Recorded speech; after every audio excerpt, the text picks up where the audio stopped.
masalah Islamofobia ini sudah menjadi perhatian internasional, dan pada bulan Maret yang lalu sebagaimana kita ketahui bersama, PBB mengeluarkan sebuah resolusi menetapkan tanggal 15 Maret sebagai hari anti Islamofobia. Nampaknya PBB perlu mengeluarkan itu karena dalam perkembangan terakhir tentu mengkhawatirkan dari sisi kemanusiaan dan hak asasi manusia. Misalnya terjadi penembakan secara membabi buta pada 15 Maret itu yang terjadi di New Zealand, 50 umat Islam yang habis sholat Jumat tewas karena Islamofobia. Dan perkembangan terakhir juga di India yang sangat mengkhawatirkan, clash antara Islam dan Hindu, karena berangkat dari kira-kira dalam kesimpulan kita Islamofobia dari orang-orang Hindu, karena sekarang ini Partai Bharatayuda, partai yang berkuasa, sangat ekstrim, radikal lah, kira-kira agak kanan gitu. Memang partai kanannya India. Dan memang dalam sejarah kalau kita lihat Islamofobia ini selalu berkaitan dengan masalah politik dan kekuasaan. Jadi akan selalu berhubungan dengan itu.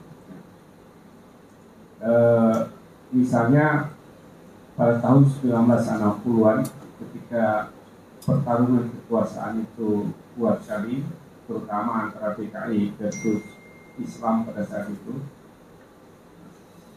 Gerakan-gerakan yang dilakukan oleh PKI itu sangat meresahkan dan banyak sekali menghina ajaran agama dan ajaran Islam pada saat itu, sehingga Presiden pernah mengeluarkan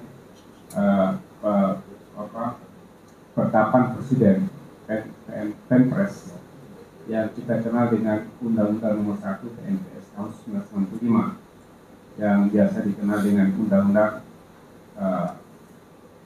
Penodaan Agama.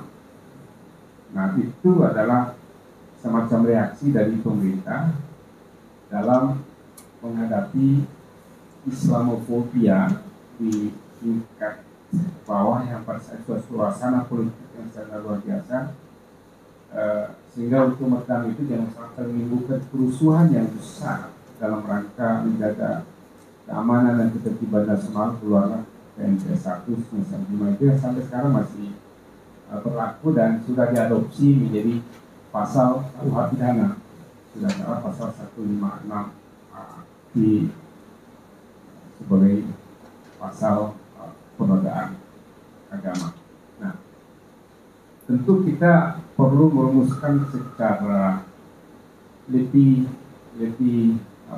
detail begitu, identifikasi apa sih yang dimaksud perwujudan dari Islamofobia itu, baik dalam bentuk ucapan, tindakan, perilaku maupun kebijakan. Ini rumusan-rumusan itu penting untuk memberikan batasan-batasan Islamofobia yang nanti kalau kita rumuskan dalam bahasa undang-undang, ya, mana yang dimaksud. Karena memang sekarang ini terutama terakhir dengan berkembangnya ideologi transnasional, ISIS dan seterusnya yang berupa gerakan radikal kekerasan, ya, yang mengatasnamakan Islam, itu sepertinya Islamofobia mendapatkan tempat yang lebih kelihatannya lebih bisa dalam masyarakat kita. Oh itu Islam. Nah, ini juga tantangan tersendiri. Yang di Indonesia misalnya dengan bom Bali 1, bom Bali 2, dan kemudian terusnya beberapa tindakan kekerasan yang mengatasnamakan Islam. Sehingga orang yang Islamofobia itu mendapat pembenaran bahwa itulah Islam. Nah, ini tantangan kita dalam merumuskan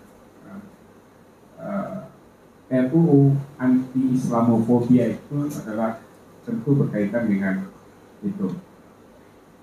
Dulu tahun 1918-an di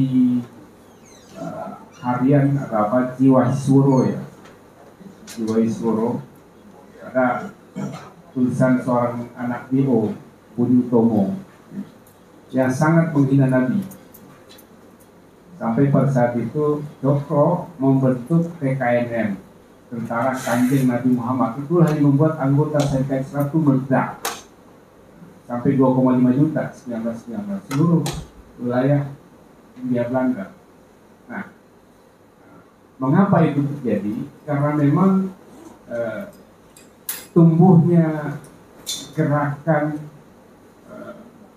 kesadaran nasional yang dimulai dari STI, kemudian DSI tumbuh yang sangat luar biasa.